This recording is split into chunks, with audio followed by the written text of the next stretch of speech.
آپ سے یہی گزارش کرنا چاہوں گا، اٹھو وگرنہ حشر نہ ہوگا پھر کبھی، دوڑو کے زمانہ اپنی چال چل گیا، دوڑو کے زمانہ چال اپنی چل چکا۔ میرے عزیزوں، اپنے بچوں اور اپنے جوانوں کے وقت کو برباد ہونے سے بچاؤ، ان کے ضائع ہونے سے بچاؤ۔ بہت ساری تاریخیں ہمارے پاس موجود ہیں۔ ہندوستان میں آ کر کے تاریخ رقم کرنے والے سلطان سید سالار مسعود غازی رحمۃ اللہ تعالی علیہ کا نام سنا ہوگا۔ بہرائچ شریف کے ایک بزرگ ہیں جن کے متعلق اعلیٰ حضرت فرماتے ہیں ہر 50 منٹ پر وہاں پر حضرت خضر علیہ السلام کی حاضری دیکھی گئی ہے۔ یہ وہ سالار مسعود غازی جو خواجہ غریب نواز سے پہلے ہندوستان آئے تھے اور اپنی زندگی قربان کی اور شہادت پایا، اور آج تک لاکھوں کروڑوں لوگوں کے دلوں میں آج ان کی عظمت موجود ہے۔ جانتے ہیں ان کی عمر کیا تھی؟ ان کی شہادت کے وقت ان کی عمر 18 سال کی تھی، 18 سال کی عمر، اور سلطان سالار مسعود غازی سلطان الاولیاء بن گئے۔ شہیدوں میں بڑا اعلیٰ مقام ہے۔ اس لیے جوانی اگر کسی نے اپنے صحیح طریقے سے استعمال کیا تو اللہ تبارک و تعالیٰ اسے ہمیشہ لوگوں کے دلوں میں زندہ رکھتا ہے۔ عزیزان گرامی وقار، خدائے قدیر و جبار ارشاد فرماتا ہے، کیا تم سب نے یہ گمان کر لیا کہ تمہیں بیکار میں پیدا کیا گیا ہے؟ اور کیا تم یہ سمجھتے ہو کہ تمہیں لوٹایا نہیں جائے گا؟ افحسبتم انما خلقناکم عبثا، تم یہ سوچتے ہو کہ ہم نے تمہیں عبث پیدا کیا ہے، بیکار پیدا کیا ہے، اور تم یہ سوچتے ہو کہ کبھی ہم لوٹائیں گے نہیں تمہیں؟ یہ دونوں خیالات تمہارے غلط ہیں۔ اللہ عز و جل نے اپنی کائنات میں ایک ذرہ بھی بیکار نہیں پیدا کیا، اس نے ایک مچھر کو بھی عبث نہیں پیدا کیا، اور دنیا میں جس کو بھی بھیجا ہے ایک معین مدت کے لیے، ایک مقررہ وقت تک کے لیے، اور پھر ہر ایک کو اللہ کی بارگاہ میں لوٹایا جائے گا۔ اسی لیے جب کسی کا انتقال ہوتا ہے تو ہماری زبانوں سے بے اختیار نکلتا ہے انا للہ و انا الیہ راجعون، جس کا مطلب ہوتا ہے کہ ہم اللہ ہی کے لیے ہیں اور اللہ ہی کی طرف لوٹنے والے ہیں۔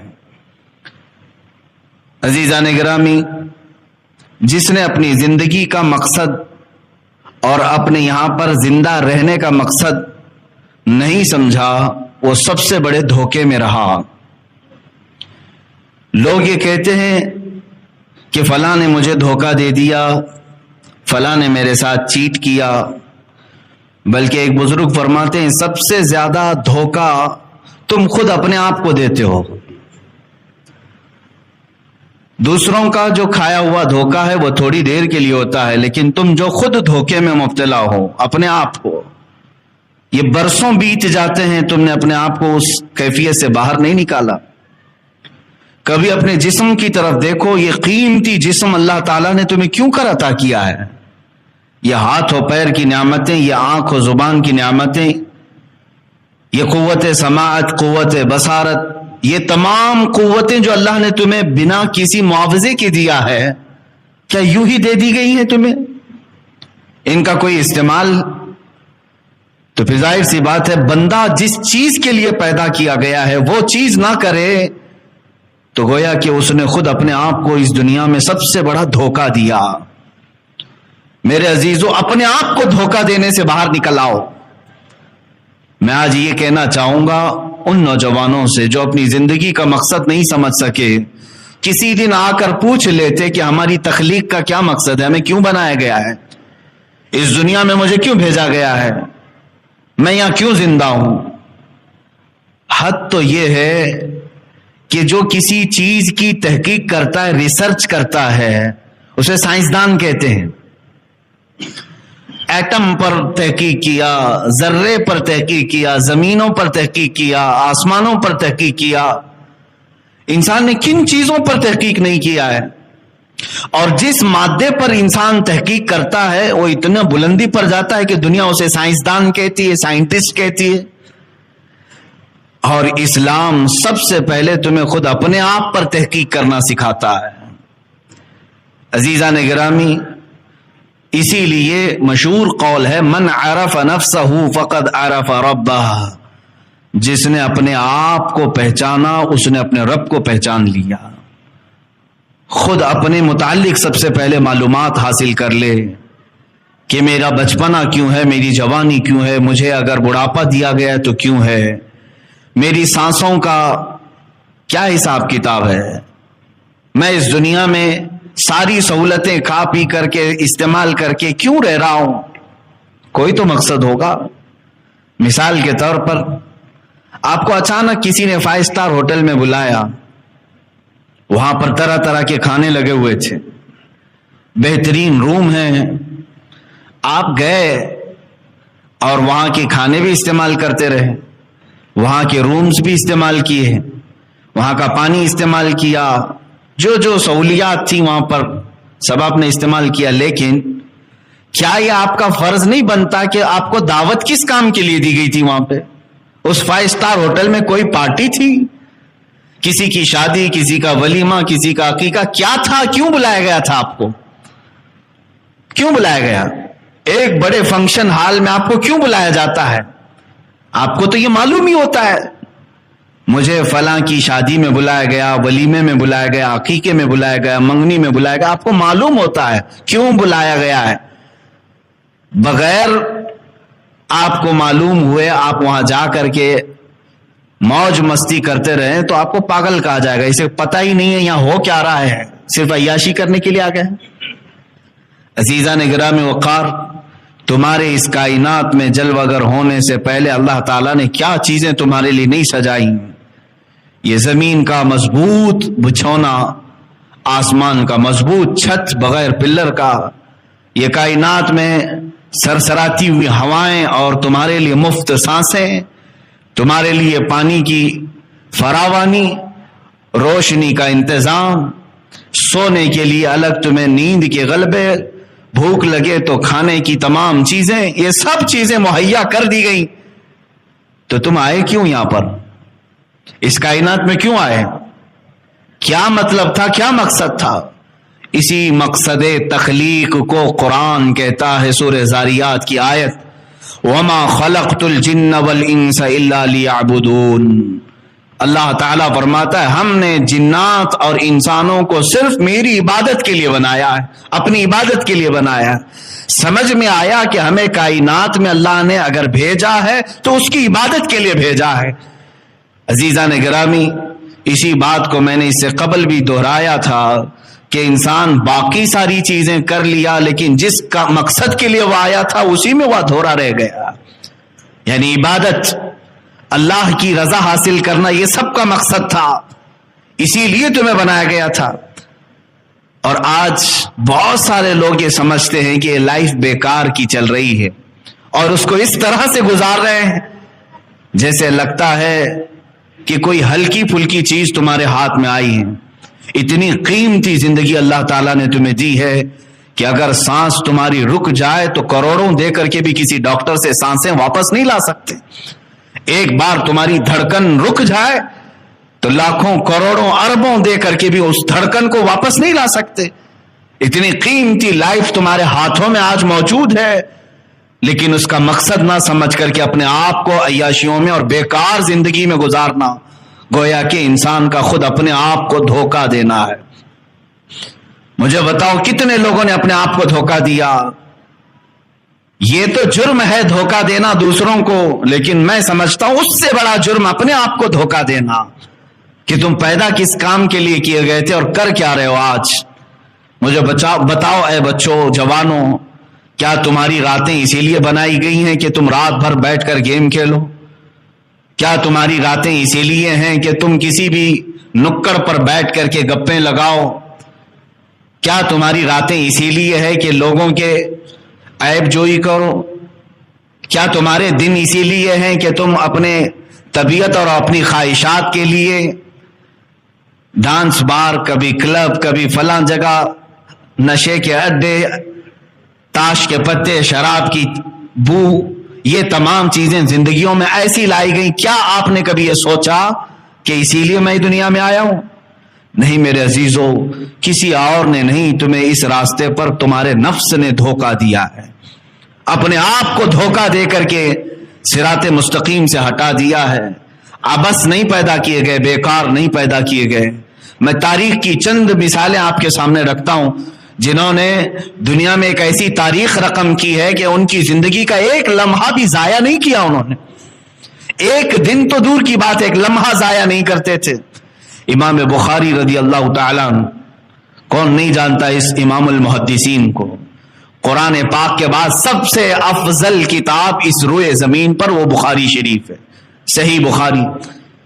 آپ پڑھنے کے لیے جب بیٹھتے تھے یا احادیث کا مطالعہ کرتے تو رات پوری گزر جاتی، تھوڑی دیر آپ آرام کرتے، اس کے بعد جب مطالعے کے لیے بیٹھتے تو فجر کی اذان ہونے کے قریب آ جاتی اور وہ احادیث پلٹتے رہتے ہیں اور اس میں غور و فکر کرتے رہتے. پہلے ایسا ہوتا کہ صبح صادق جب ہو جائے تو مرغے بانگ دیتے. بانگ دینا سمجھتے ہوں کہ مرغا پکارتا ہے. اب مرغوں کے پالنے کا بھی سسٹم ختم ہو گیا ہے، سب دیسی مرغوں کی جگہ برائلر چکن نے لے لیا ہے.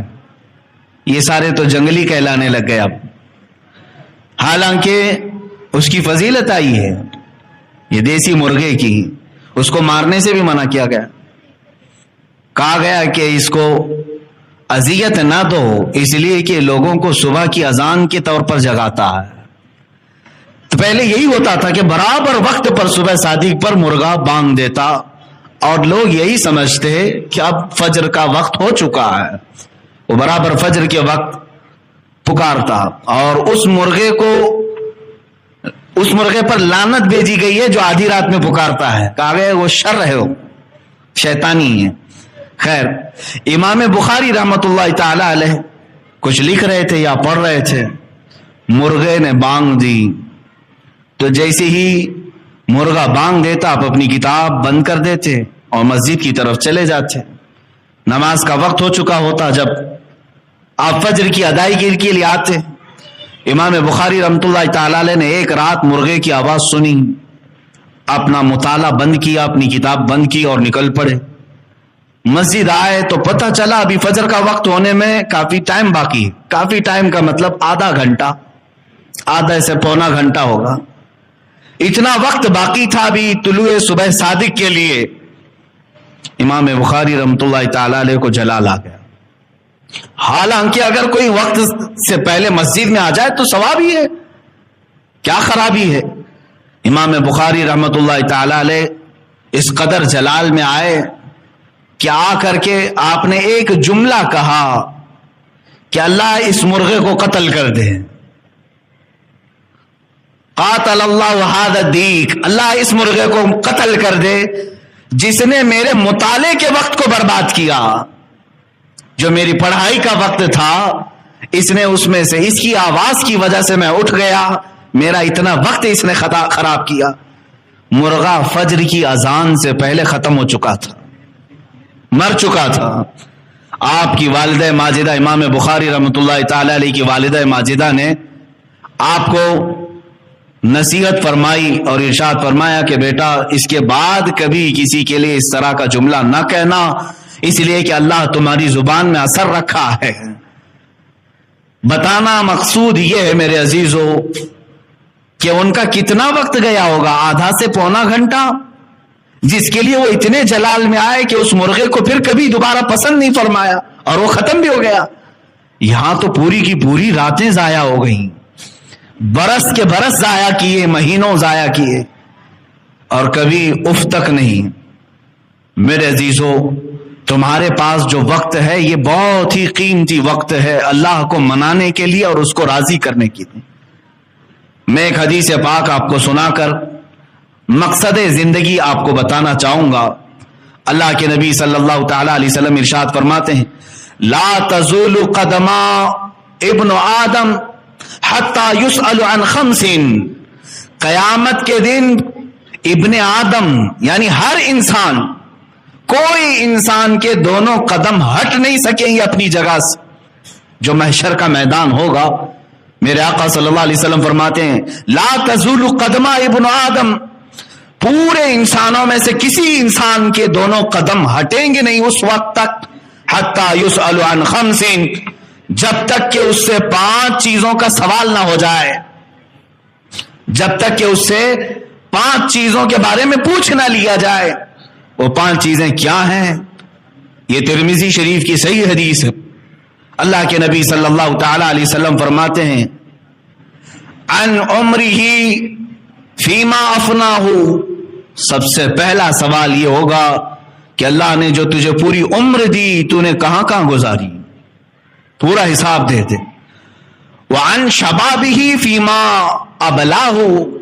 دوسرا سوال، حالانکہ عمر میں یہ ساری چیزیں آ گئی تھی، لیکن پھر خاص ایک سوال یہ کرے گا رب تعالی فی ان شبابہ، تیری جوانی کے بارے میں پوچھا جائے گا. ہر ایک کی جوانی کے متعلق پوچھا جائے گا کہ تو نے یہ کہاں کہاں گزاری. اور تیسرا سوال وعن مالہ من این اکتسبہ، اور اس کے مال کے بارے میں پوچھا جائے گا کہ کہاں سے حاصل کیا تھا. وفیما انفقہ، اور کہاں خرچ کیا، یہ چوتھا. اور وفیما، اور سوال ہوگا وفیما عمل من علم او کما قال النبی صلی اللہ علیہ وسلم، جتنا اس نے علم حاصل کیا اس پر کتنا عمل کیا تھا. یہ 5 سوالات جب تک نہ کیے جائیں ہر انسان سے کوئی وہاں سے ہٹے گا نہیں. سب سے پہلا سوال عمر کے متعلق ہی ہے. کیا ہمارے پاس ان 5 سوالات کے جوابات تیار ہیں؟ نوجوانوں تم بتاؤ کہ جوانی کے متعلق جب سوال ہوگا تو بزرگان دین جو اس کی تشریح فرماتے ہیں دوسرے سوال پر انسانیت اٹک کر رہ جائے گی، یہاں تک کہ یہ دوسرا سوال ہے نا وعن شبابہ فیما ابلاہ، اور جوانی کے متعلق پوچھا جائے گا کہ کہاں کہاں گزارا، بتا دے. اب بتانے کے لیے جب شروع کرتا ہے جوان کہ میری جوانی شروع ہوئی تھی 15 سال سے، اور جب بتانا شروع کرتا ہے بزرگوں نے تشریح میں لکھا کسی کی جوانی کا حساب دے دیتے 200 سال لگ جائیں گے، لیکن اس کا حساب ختم نہیں ہو رہا ہوگا. 200 سال کا عرصہ گزر چکا ہوگا. بعض اسی سوال میں اٹک کر کے 300 سال 400 سال کھڑے ہو چکے ہوں گے. اور کسی گھبراہٹ کی ضرورت، کوئی جلد بازی کی ضرورت نہیں. 50,000 سال کے برابر کا ایک دن ہے، تمہیں تو حساب دینا ہے. کوئی اتنے سالوں تک کھڑے رہیں گے صرف دوسرے سوال کے جواب میں. ایک عمر کہاں گزارا، دوسرے اس نے اپنا شباب، اپنی جوانی کہاں بتائی. لکھ کر کے رکھ لو کہ اپنی جوانی کے متعلق کیا اللہ رب العزت کی بارگاہ میں یہ کہو گے کہ میں نے تو اپنی جوانی کی ہر رات گیم کھیلنے میں گزاری، جوانی کی ہر رات چیٹنگ میں گزاری، جوانی کی ہر رات لوگوں کو ایک جگہ سے دوسری جگہ منتقل کرتے اور ان کے عیبوں کو دیکھنے میں گزاری. انسان کی یہ فطرت ہے کہ وہ ہمیشہ برائی دیکھنا پسند کرتا ہے. اس فطرت سے باز آنا چاہیے. اے عزیزو، وقت کی قیمت سمجھو. اور نوجوانوں سے میں کہوں گا اب تمہارے لیے حالات اس قدر تیزی سے بدلے جائیں گے کہ صرف اور صرف آپ کے پاس ابھی 5 سے 10 سال کے عرصے میں اتنی زبردست چینجنگ دیکھنے کو ملے گی جو پچھلے 100 سالوں میں آپ نے نہیں دیکھا ہوگا. بہت تیزی سے تبدیلیاں آئیں گی. امام حماد ابن نعیم رضی اللہ تعالیٰ اپنی کتاب میں فرماتے ہیں جو آخری زمانے کے حالات کے متعلق احادیث آئی ہیں رسول کریم صلی اللہ علیہ وسلم، ان حدیثوں میں سے ایک حدیث آپ بیان کرتے ہیں قیامت کے قریب تم دیکھو گے زمانہ اتنی تیزی سے دوڑے گا کہ جو 100 سال میں ہوا تھا وہ صرف 20 سال کے اندر ہوگا، اور پھر 20 سال کے اندر جو ہوا تھا وہ 10 سالوں کے اندر ہوگا. وہ آج ہم نے محسوس کیا ہے پچھلے 20 سال کے اندر اس قدر دنیا میں تبدیلی آ گئی ہے جو پچھلے 100 سالوں میں ان کے خواب بھی نہیں دیکھے گئے تھے. انٹرنیٹ کی دنیا نے کہاں سے کہاں پہنچایا ہے. اب اگلے جو 10 سال ہوں گے یہ پچھلے 20 سالوں سے بھی زیادہ تیز ہوں گے.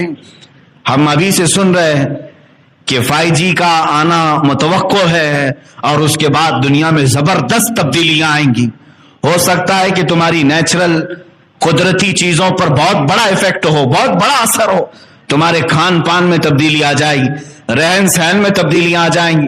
بہت ساری چیزیں ایسی آج پلاننگ ہو رہی ہیں کہ مائنڈ کنٹرولنگ کے متعلق لوگ پلان بنا رہے ہیں. یہ مائنڈ کنٹرولنگ کیا ہے کسی کے ذہن اور دماغ کو ایسا اپنے قابو میں رکھنا کہ میں اٹھ کہوں تو اٹھے، بیٹھ کہوں تو بیٹھے، چل کہوں تو چلے، یہ آرڈر دینے والے جو سسٹم ہے مائنڈ کنٹرولنگ کہتے ہیں، اس پر پوری دنیا آج، پوری دنیا نہیں، یہودی لابی سب سے زیادہ اس میں مصروف عمل ہے۔ چند دنوں پہلے ابھی ایک یہودی عالم نے باضابطہ ویڈیو کانفرنسنگ ویڈیو کروا کر کے اعلان کیا ہے کہ ہمارے اگلے 5 سالوں میں پلان کیا ہے، ہم پوری دنیا کو کیا کرنے جا رہے ہیں۔ اگرچہ اس کا اعلان ہو، ہم تو جانتے ہیں اللہ جو چاہتا ہے وہی ہوتا ہے میرے عزیزوں، لیکن دنیا کو ڈسٹرائے کرنے کے لیے لوگ اور پوری انسانیت کے قاتل یہ یہودی لابی جو پلان بنا رہے ہیں، کیا ہم اس کے متعلق تیار ہیں؟ یہاں تو جوانوں کو دیکھ کر کے افسوس ہوتا ہے، بہت افسوس ہوتا ہے۔ اللہ تبارک و تعالیٰ نے تمہیں فضول نہیں پیدا کیا، عبث نہیں پیدا کیا۔ آج ہماری جوانی کو دیکھ کر کوئی مدد کے لیے بھی پکارنا نہیں چاہتا ہمیں، یہ خود اپنے آپ کو دھوکہ دیا ہوا آدمی ہے، دوسروں کی کیا مدد کر سکے گا؟ مجھے بھی چند دنوں پہلے ایک بات پڑھنے کو ملی، کشمیر کی خواتین بلکتی ہیں، آج روتی ہیں، بہت ساری ان کی پریشانیاں ہیں، لیکن ایک زمانہ تھا جب اسی سندھ کے علاقے سے چند عورتوں نے عرب کے نوجوانوں کو پکارا تھا۔ راجہ دابیر سنگھ، یہ میں 90 ہجری کی بات کر رہا ہوں، آج سے 1300 سال پہلے تقریباً راجہ دابیر سنگھ کی حکومت تھی، جب کچھ حج پر جانے والی خواتین سری لنکا سے نکلی، بیچ راستے میں گنڈوں نے انہیں اغوا کر لیا اور ان کی عزتوں سے کھیلنے لگے، تو ان عورتوں نے جو حج کے لیے نکلی تھی آواز دی کہ کوئی عرب کا قافلہ ہو تو ہماری آواز خلیفہ وقت تک پہنچا دے۔ تو اس وقت جو تاجر آئے تھے ان تاجروں نے یہ بات سنی کہ کچھ مسلمان عورتیں اس طرح اغوا کی جا چکی ہیں، گرفتار ہیں، تو وہ بات جا کر کے اس زمانے کے حجاج بن یوسف گورنر کے سامنے بیان کی گئی۔ وہ خود ایک ظالم تھا، لیکن دربار میں ایک نوجوان گزر رہا تھا جو اس کا بھتیجا بھی، محمد بن قاسم، رک گیا، پوچھا کہ کہاں سے خبر لائے ہو؟ کہا سندھ سے۔ یہ ہند اور سندھ 2 خطے تھے ہمارے، جو آج کٹ کر کے کچھ پاکستان میں چلا گیا، کچھ ہندوستان میں۔ سندھ سے ہم یہ خبر لے آئے ہیں، وہاں کچھ عورتوں کے ساتھ ظلم بربریت کا کھیل کھیلا جا رہا ہے۔ تو محمد بن قاسم نے عرب کی اس سرزمین سے آواز لگائی تھی، لبیک یا اختہ، اے میری بہن میں حاضر ہو رہا ہوں، میں آ رہا ہوں۔ اس وقت محمد بن قاسم نے وقت کے گورنر سے اجازت لی اور 10,000 نوجوانوں کا لشکر لے کر وہ سندھ پر حملہ آور ہوا۔ یہ سب سے پہلا لشکر تھا جو ہندوستان میں داخل ہوا، اور راجہ دابیر سنگھ کے ساتھ مذاکرات ہوئے، بات چیت ہوئی۔ جب حل نہ ہو سکا، وہ عورتوں کو آزاد کرنے پر آمادہ نہیں ہوئے، تو صرف اور صرف عزت عورتوں کی محفوظ رکھنے کی خاطر ان نوجوانوں نے ان کے ساتھ ایسا حملہ کیا کہ یہ پورے کے پورے فوج تتھر بتر ہو گئی اور گنڈے پکڑے گئے، حتیٰ کہ راجہ دابیر سنگھ بھی گرفتار ہوا، ان خواتین کو آزاد کرایا گیا۔ پہلی مرتبہ محمد بن قاسم نے پرچم اسلام ہند میں لہرایا۔ یہ وہ زمانہ تھا جب ہندوستان میں علل اعلان کسی نے پرچم نہیں لہرایا، پہلا لشکر۔ لیکن مجھے یہ بات اس لیے بتانی پڑ رہی ہے کہ جو محمد بن قاسم عرب سے چل کر کے چند خواتین کی عزت بچانے کے لیے آیا تھا، وہ کوئی 40 سالہ 50 سالہ تجربہ کار سپہ سالار نہیں تھا، وہ جرنیل اور کمانڈر نہیں تھا، بلکہ صرف اور صرف 19 سال کا جوان تھا، صرف 19 سال کا جوان تھا۔ 10,000 کے لشکر کو لے کر آیا اور خواتین کی عزت بچانے کے لیے 19 سال کے جوان تو آج عورتوں پر جھپٹا مارنے کے پلان بنا رہے ہیں، عزتوں پر ڈاکہ ڈالنے کی سوچ رہے ہیں۔ 19 سال کی جوانی لوگ یہ سوچتے ہیں صرف ہمیں چیٹنگ کے لیے، عورتوں کو فرینڈ ریکویسٹ بھیجنے کے لیے، ان سے ہمارے رات کے مکالمے کے لیے۔ معاذ اللہ رب العالمین۔ یاد رکھو تمہارا جو یہ شباب، تمہاری یہ جوانی جن لمحوں میں گزر رہی ہے، تم کیا سوچتے ہو گھر کے پردے بند کر کے میں چیٹنگ کرتا ہوں؟ تمہارا عقیدہ کیا ہے؟ قرآن کہتا ہے یعلم خائنۃ الاعین وما تخفی الصدور، تمہاری آنکھیں جو خیانت کر رہی وہ بھی دیکھ رہا ہے، اور تمہارے دلوں میں جو حالات گزر رہے ہیں اس کو بھی وہ دیکھ رہا ہے۔ تمہاری انگلیوں کی ہر حرکت پر اللہ کی نظر ہے۔ جب تم اٹھائے جاؤ گے تو ان تمام چیزوں کے ساتھ اٹھائے جاؤ گے۔ عزیزان گرامی، میں تو چند مثالیں پیش کرنا چاہ رہا تھا کہ جنہوں نے اپنا مقصد زندگی سمجھا، برسوں ہو گئے آج ہمارے معاشرے میں وہ بچے ہی نہیں پیدا ہوئے جنہیں آج اپنا مقصد زندگی سمجھ میں آئے اور مختصر سی زندگی میں اس کائنات میں کچھ کر کے چلے جائیں، دنیا کو کوئی تحفہ دے کر کے جائیں۔ آپ کو معلوم ہے آج دنیا جن جدید چیزوں کا لابھ اٹھا رہی ہے، یہ جتنی ٹیکنالوجی ہے، میں چیلنج کرتا ہوں ان کی جڑ تک جاؤ گے تو یہ ساری ٹیکنالوجی جو ہدیہ کیا گیا ہے پوری دنیا کو، آج اس میں سب سے بڑا کردار مسلمان علماء کاملین کا ہے۔ سب مسلم علماء ہیں، سب مسلم علماء ہیں۔ 100 سے زیادہ مسلم سائنٹسٹ میں آپ کے سامنے پیش کروں گا جو کائنات میں سب سے پہلے ایجاد کرنے والے موجود ہیں بہت ساری چیزوں کے، اور آج چرا کر کے کسی اور کے نام پر یہ تختیاں لگائی گئی۔ آپ کو کیا خبر، آج پوری دنیا مواصلات کے طور پر یعنی سفر کے لیے اتنا تیز ہو چکی، ایروپلین بن گئے، ہزاروں لوگ اس میں سفر کرنے لگے، اور اس ایروپلین کی ایجاد کے متعلق 15ویں صدی کے بعد کے چند انگریزوں کے نام بتائے جاتے ہیں۔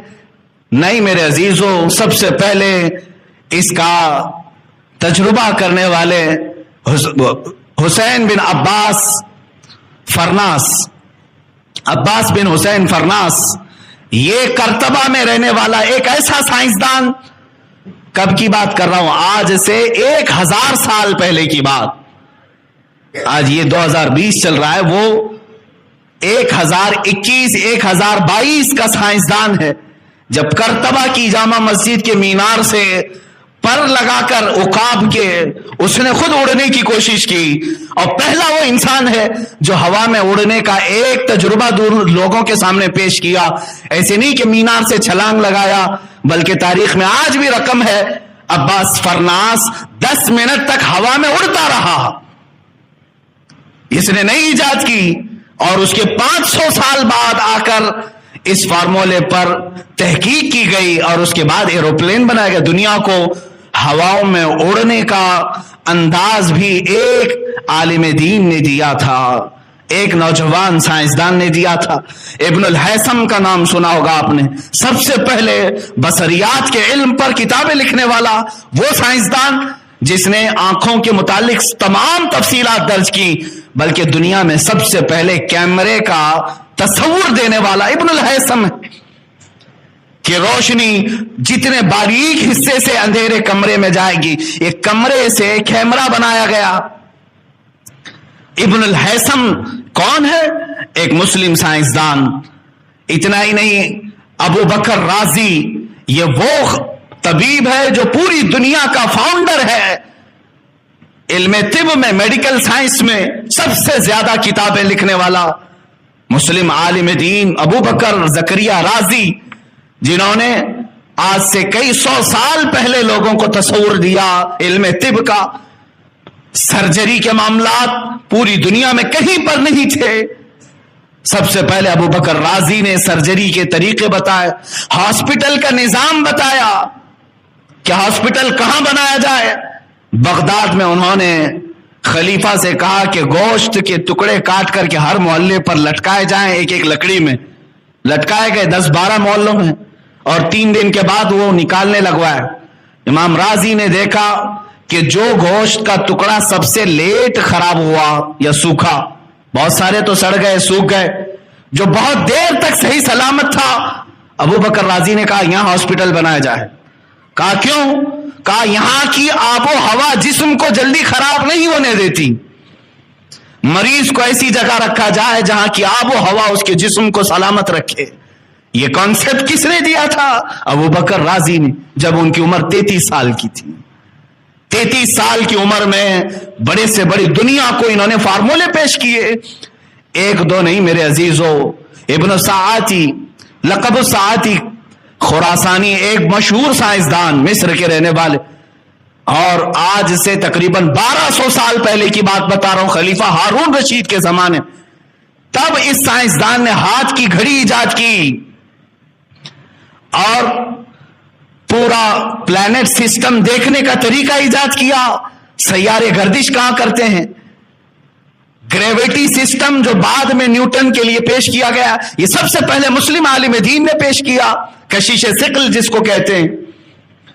اور سب سے پہلے ابو بکر رازی ہی ہیں جنہوں نے کیمیکل کی دنیا میں سب سے پہلے ایسیڈ تیار کیے، سلفورس ایسیڈ، جو آج کیمیا میں بنیاد کی حیثیت رکھتا ہے. یہ تمام چیزیں دنیا کو دینے والے وہ مسلم سائنسدان تھے. میرے عزیزوں، میں ان کی مثالیں صرف اس لیے پیش کر رہا ہوں کہ دنیا میں یہ ترقیات اور دنیا میں جینے کے سلیقے اسلام نے اور مسلمانوں نے دیے، آج پورا کا پورا پلٹ دیا گیا اور تمہیں اتنا پیچھے دھکیل دیا گیا کہ آج دنیا تمہیں تہذیب سکھانے آ رہی ہے. آج تمہیں مینجمنٹ ڈیولپ کرنے کے لیے طریقے سکھائے جا رہے ہیں، اور بہت ساری چیزیں ایسی ہیں کہ غلامی کے انداز میں تم سیکھنے کے لیے غیروں کے دربار میں جا رہے ہو. اے میرے عزیزو، آج سب سے بڑا جو ہمارے پاس نقصان ہوا ہے وہ ہمارے بچوں کو ہمارا ماضی نہ پڑھانا، ہماری تاریخ نہ پڑھانا.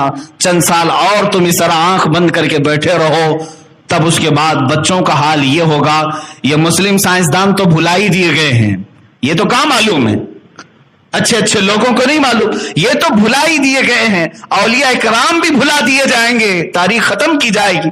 اور چند دنوں کے بعد میں بارہ یہ کہتا ہوں، شاید بچے بعد میں یہ بھی پوچھیں گے محمد کس کا نام تھا. معاذ اللہ رب العالمین. جب اس طرح ہم تاریخ سے اپنی آنکھیں بند کر کے بیٹھے ہیں اور سارا کا سارا ہمارا وقت اسی موبائل انٹرنیٹ پر گزرے، جو فضول اور فحش چیزوں کو دیکھنے میں، اے میرے عزیز بچوں، آج اپنی زندگی کی قدر و قیمت سمجھو اور باز آ جاؤ. تم سے سوال ہوگا تمہاری جوانی کے متعلق. تم یہاں پر اللہ کی عبادت کے لیے بنائے گئے ہو، اسی چیز میں ابھی کھڑے نہیں اتر سکے، اسی میں بہت ساری چیزیں باقی رہ گئی ہیں. اسی لیے شاعر نے حضور اکرم صلی اللہ تعالی علیہ وسلم کی بارگاہ میں یہ ایک استغاثہ کے طور پر یوں کہا تھا، اے خاص اے خاصان رسول وقت دعا ہے، امت پہ تیرے وقت عجب آ کے پڑا ہے. جو پوری دنیا کو قیادت سکھانے کے لیے نکلا تھا اسلام، وہ آج اپنے ہی دیش میں غریب الغربا ہے. آج جتنے مسلم ممالک ہیں وہاں کی بھی حالات یہی ہیں کہ ان کے ہاں گیس ہے، پیٹرول ہے، ڈیزل ہے، نہ جانے کیا کیا معدنیات ہیں، لیکن نکالنے والے یورپین ہیں، امریکی ہیں. ان پر اجازت داری پوری باہر کی کمپنیوں کی ہے. کیا ہم اس قدر آج علم سے اور اپنے مقصد زندگی سے بچھاڑ دیے گئے؟ اے میرے عزیزو، میں پڑھ رہا تھا یہودیوں کے متعلق، برسوں گزر گئے، 1400 سال ہو گئے میرے آقا صلی اللہ تعالی علیہ وسلم کی تعلیمات کو. بعض علماء بھی اس کو ریجیکٹ کرتے ہوئے آج الگ انداز سے بولنے کی کوشش کرتے ہیں. حضور نے فرمایا تھا اپنے بچوں کو نشانہ بازی سکھاؤ، تیر اندازی سکھاؤ. حضور اکرم صلی اللہ تعالی علیہ وسلم کی حدیث میں انہیں گھڑ سواری سکھاؤ، تیر اندازی سکھاؤ. اور ایک حضور اکرم صلی اللہ تعالی علیہ وسلم کا حکم ہے کہ یہ 3 چیزیں سکھانے کے لیے فرمایا گیا. آپ کے بعد جب یہ بات کہی جائے تو یہ گھوڑوں کا زمانہ نہیں ہے، مرسیڈیز کار کا زمانہ ہے. آپ تیر اندازی کا زمانہ نہیں، اب تو بم بارود پیٹرول میزائل کا زمانہ ہے. ٹھیک ہے، جدید دنیا میں تم یہ جواب تو دے سکتے ہو، لیکن آج ہی کی بات میں بتاؤں، اسرائیل میں آج بھی یہودیوں کو دیکھا گیا، وہاں پر 6 سال کے بچے کو کمپلسری نشانہ بازی سکھائی جاتی ہے، جبکہ ان کو معلوم ہے یہ زمانہ تیر اندازی کا نہیں، لیکن نشانہ بازی کیوں سکھائی جا رہی ہے؟ گھڑ سواری آج بھی سکھائی جا رہی ہے اسرائیل میں، آج بھی. کیا انہیں نہیں معلوم وہی کاروں کی ایجاد کرنے والے لوگ ہیں بہت سارے؟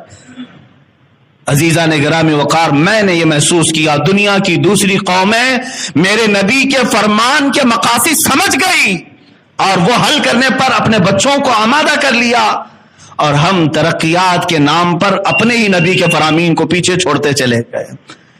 میں نے شاید اس سے قبل بھی آپ سے کہا تھا، ایک عورت جب حاملہ ہو جائے اسرائیل میں تو 9 مہینے اس کی نگرانی کے لیے بجٹ پاس ہوتا ہے. حاملہ عورتوں کے لیے بجٹ پاس کیا جاتا ہے گورنمنٹ کی طرف سے. 9 مہینے وہ کیسے گزارے گی؟ اسے میتھمیٹکس کے ٹف فنڈے دیے جاتے ہیں حل کرنے کے لیے کہ عورت ان میں اپنا وقت صرف کرے، اس کے پیٹ میں پلنے والا بچہ ذہین پیدا ہوگا. عورت کو حساب میں پورا دن گزارنے کے لیے کہا جاتا ہے، بہت ساری چیزیں، اور جب پیدا ہوتا ہے بچہ اس وقت سے اس کی پلاننگ، ماسٹر پلاننگ ہوتی ہے۔ ہر یہودی بچہ بزنس مین بنے، ہر یہودی بچہ ٹاپ انجینئر بنے، یہ تمام چیزیں انہوں نے اپنے بچوں کے ساتھ کیا، اسی لیے مٹھی بھر ہو کر پوری دنیا پر حکمرانی کے خواب سوچتے۔ عزیزان گرامی وقار، آج ہمارے پاس صرف اور صرف ایک آپشن رہ گیا کہ ان بچوں کو جو تم نے آوارہ چھوڑ دیا ہے، بیکار اور عبث چھوڑ دیا، یا پھر جو نوجوانوں نے اپنے آپ کو سمجھ لیا کہ ہم بیکار ہیں، عبث ہے، وہ واپس آ جائیں۔ اللہ نے تمہیں بیکار نہیں بنایا، فضول نہیں بنایا، تمہاری جوانی عیاشیوں کے لیے نہیں ہے میرے عزیز، تمہاری جوانی صرف اور صرف گیم کے لیے نہیں ہے۔ وہ اپنے بچوں کو اصلی گیم کھلا رہے ہیں، میزائل پکڑا کر کے، بندوق پکڑا کر کے، تیر پکڑا کر کے، اور تمہیں موبائل میں مصروف کر کے رکھ دیا۔ تم پب جی میں رہو اور ہم حقیقی میدان میں رہیں گے، تم اسی میں لڑتے رہو اور وہ اپنے بچوں کو حقیقی میدان میں لے آئیں گے۔ آج میں نے یہ دیکھا کہ چند دنوں پہلے ایک بھڑکاؤ بھاشن کرنے، ویسے تو ہمیں یہ کہتے ہیں ہندوؤں میں، ایک سوامی کہہ رہا ہے کہ ہر بچے کو آپ ہتھیار دو، ہر بچے کو ہتھیار دو۔ کیا آپ کو ہندوستانی نظام کے ڈپارٹمنٹ پر نہیں بھروسہ ہے؟ ہم نے تو کبھی اپنے بچوں کے متعلق اس طرح کی باتیں نہیں کی، لیکن وہ تمام چیزیں کھل کر کے اس بات کو کر رہے ہیں، کہہ رہے ہیں۔ صرف اس لیے میرے عزیزوں کے الرٹ رکھنا چاہتی ہے ہر قوم اپنے بچوں کو۔ آج میں بھی آپ سے یہی گزارش کرنا چاہوں گا، اٹھو وگرنہ حشر نہ ہوگا پھر کبھی، دوڑو کے زمانہ اپنی چال چل گیا، دوڑو کے زمانہ چال اپنی چل چکا۔ میرے عزیزوں، اپنے بچوں اور اپنے جوانوں کے وقت کو برباد ہونے سے بچاؤ، ان کے ضائع ہونے سے بچاؤ۔ بہت ساری تاریخیں ہمارے پاس موجود ہیں۔ ہندوستان میں آ کر کے تاریخ رقم کرنے والے سلطان سید سالار مسعود غازی رحمۃ اللہ تعالی علیہ کا نام سنا ہوگا۔ بہرائچ شریف کے ایک بزرگ ہیں جن کے متعلق اعلیٰ حضرت فرماتے ہیں ہر 50 منٹ پر وہاں پر حضرت خضر علیہ السلام کی حاضری دیکھی گئی ہے۔ یہ وہ سالار مسعود غازی جو خواجہ غریب نواز سے پہلے ہندوستان آئے تھے اور اپنی زندگی قربان کی اور شہادت پایا، اور آج تک لاکھوں کروڑوں لوگوں کے دلوں میں آج ان کی عظمت موجود ہے۔ جانتے ہیں ان کی عمر کیا تھی؟ ان کی شہادت کے وقت ان کی عمر 18 سال کی تھی، 18 سال کی عمر، اور سلطان سالار مسعود غازی سلطان الاولیاء بن گئے۔ شہیدوں میں بڑا اعلیٰ مقام ہے۔ اس لیے جوانی اگر کسی نے اپنے صحیح طریقے سے استعمال کیا تو اللہ تبارک و تعالیٰ اسے ہمیشہ لوگوں کے دلوں میں زندہ رکھتا ہے۔ مولا کریم ہم سب کو ہماری زندگی کو بیکار ہونے سے محفوظ فرمائے۔ وآخر دعوانا الحمد للہ رب العالمین۔